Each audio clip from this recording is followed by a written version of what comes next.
Assalamualaikum warahmatullahi wabarakatuh. Pada kesempatan kali ini, kami dari kelompok 6 akan mempresentasikan mengenai desain pembelajaran model ADI. Namun sebelum itu, saya ingin memperkenalkan anggota dari kelompok 6, yakni ada saya, Sifani Sarahma dengan NIM 12014220023, ada Fauzia Amalia dengan NIM 12014200046, ada Noviana Anggita dengan NIM 12014200050, dan ada Azara Putri Jovanda dengan NIM 12014200067. Baiklah, langsung saja kami akan memulai untuk mempresentasikan materi kami pada kesempatan kali ini. Yang pertama, saya akan menyampaikan materi mengenai desain pembelajaran model ADI.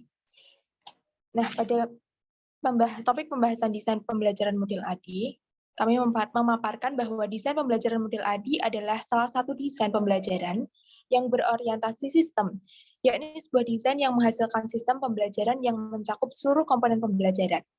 ADI merupakan akronim dari Analyze, Design, Develop, Implement, dan Evaluate, atau menganalisis, merancang, mengembangkan, dan juga mengevaluasi.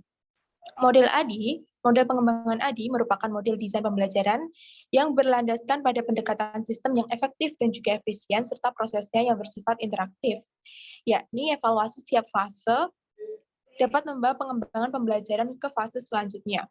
Hasil akhir dari suatu fase merupakan produk awal bagi fase berikutnya.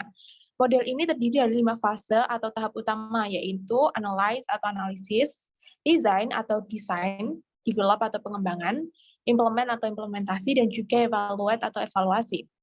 Model ADI berawal dari konsep model desain pembelajaran serta teori yang digunakan untuk Angkatan Darat Amerika Serikat pada tahun 1950. Selanjutnya, pada tahun 1975, dikembangkan lagi oleh Florida State University bidang educational technology untuk digunakan pada semua angkatan bersenjata Amerika Serikat. Praktisi pendidikan selanjutnya membuat beberapa revisi, sehingga sekitar pertengahan tahun 1980-an, muncullah model yang lebih interaktif dan dinamis dari model aslinya. Model ini kemudian dapat digunakan untuk berbagai macam bentuk pengembangan produk seperti strategi dan juga metode pembelajaran, media, dan juga bahan ajar. Model ADI dapat menjadi pedoman dalam mengembangkan perangkat dan juga infrastruktur, program pelatihan atau pengembangan yang efektif, dinamis, dan juga mendukung proses pembelajaran dengan berbagai tahapan. Selanjutnya akan dijelaskan mengenai tahapan pembelajaran model ADI. Saya persilahkan.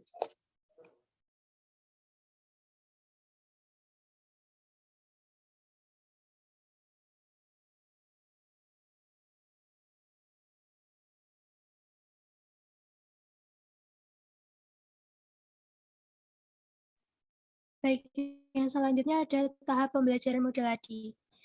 Ada 5 tahap. Yang pertama adalah analisis, yakni merupakan suatu proses mendefinisikan apa yang akan dipelajari oleh peserta belajar, yaitu melakukan analisis kebutuhan, mengidentifikasi masalah atau kebutuhan, dan melakukan analisis tugas, sehingga output yang dihasilkan berupa karakteristik atau profil calon peserta didik, identifikasi kesenjangan, identifikasi kebutuhan, dan analisis tugas yang rinci didasarkan atas kebutuhan. Yang kedua adalah desain. Tahap ini dikenal juga dengan istilah membuat rancangan atau blueprint. Pada tahap desain ini diperlukan perumusan tujuan pembelajaran yang smart, yaitu spesifik, measurable, applicable, realistic, dan times. Di samping itu diperlukan juga pertimbangan sumber-sumber pendukung lain seperti sumber belajar yang relevan, lingkungan belajar yang kondusif, dan sebagainya. Kemudian yang ketiga, pengembangan. Pengembangan adalah proses mewujudkan blueprint atas desain tadi menjadi kenyataan. Artinya, jika dalam desain diperlukan suatu software berupa multimedia pembelajaran, maka multimedia tersebut harus dikembangkan. Kemudian yang keempat ada implementasi. Implementasi adalah langkah nyata untuk menerapkan sistem pembelajaran yang sedang kita buat. Hal ini berarti bahwa pada tahap ini semua yang telah dikembangkan dan dipersiapkan sesuai dengan peran atau fungsinya agar bisa diimplementasikan. Selanjutnya yang terakhir ada evaluasi, yakni proses untuk melihat apakah sistem pembelajaran yang sedang dibangun berhasil sesuai dengan harapan awal atau tidak. Pada tahap pengembangan ini, mungkin perlu uji coba dari produk yang dikembangkan atau mungkin perlu evaluasi kelompok kecil dan lain sebagainya. Materi selanjutnya saya akan dibacakan oleh Oke, materi selanjutnya yaitu kelebihan dan kekurangan desain ARD. Yang pertama, kelebihan. Model ini sederhana dan mudah dipelajari, serta strukturnya yang sistematis. Seperti kita mengetahui bahwa model ADI ini terdiri dari 5 komponen yang saling berkaitan dan terstruktur secara sistematis, yang artinya dari tahapan yang pertama sampai tahapan yang kelima dalam pengaplikasiannya harus secara sistematik. Tidak bisa diurutkan secara acak atau kita bisa memilih mana yang menurut kita ingin didahulukan. Selanjutnya itu kekurangannya. Kekurangan model ini adalah dalam tahap analisis memerlukan waktu yang lama. Dalam tahap analisis ini diharapkan mampu menganalisis 2 komponen dari siswa terlebih dahulu dengan membagi analisis menjadi 2, yaitu analisis kinerja dan analisis kebutuhan. Dua komponen analisis ini nantinya akan mempengaruhi lamanya proses penganalisis siswa sebelum tahap pembelajaran dilaksanakan. Dua komponen ini merupakan hal yang penting karena akan mempengaruhi tahap mendesain pembelajaran yang selanjutnya. Materi selanjutnya akan dijelaskan oleh rekan saya. Topik selanjutnya yaitu implementasi model ADI. Implementasi model pembelajaran ADI pada program BNF yakni yang pertama analisis.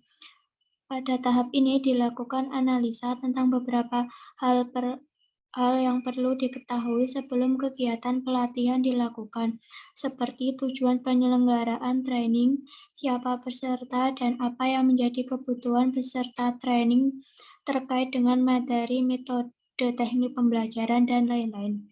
Yang kedua yaitu desain. Tahapan desain ini seorang perancang pelatih perlu melakukan perancangan awal program pelatihan atau pembelajaran, perancangan materi pelatihan, dan perancang evaluasi pelatihan secara konseptual yang nantinya akan dijadikan dasar dalam tahapan pengembangan. Yang ketiga, develop. Pada tahap pengembangan atau develop ini, kegiatan dilakukan dengan merealisasikan konsep yang sudah dibuat pada tahapan desain yang sudah dilakukan sebelumnya. Kegiatan pengembangan ini merealisasikan kerangka yang dibuat dalam bentuk materi pelatihan, persiapan peralatan yang akan digunakan dalam pelatihan, dan pembuatan evaluasi pelatihan.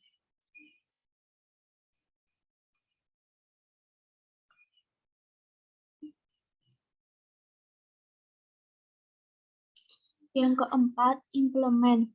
Tahapan implement adalah tahapan di mana program pelatihan dilaksanakan. Program pelatihan dilakukan sesuai dengan perencanaan metode pelatihan yang sudah dibuat dan penggunaan materi yang telah dibuat. Yang kelima, evaluasi. Setelah tahap analisa, perancang, pengembangan, dan pelaksanaan dilakukan, maka tahapan terakhir adalah evaluasi. Evaluasi dilakukan guna meninjau kembali pelaksanaan pelatihan apakah sudah sesuai dengan kebutuhan atau tidak. Kemudian evaluasi juga digunakan oleh perancang pelatihan untuk memperbaiki kekurangan dari metode yang digunakan sehingga kegiatan pembelajaran ke depannya dapat dirancang dengan lebih baik lagi.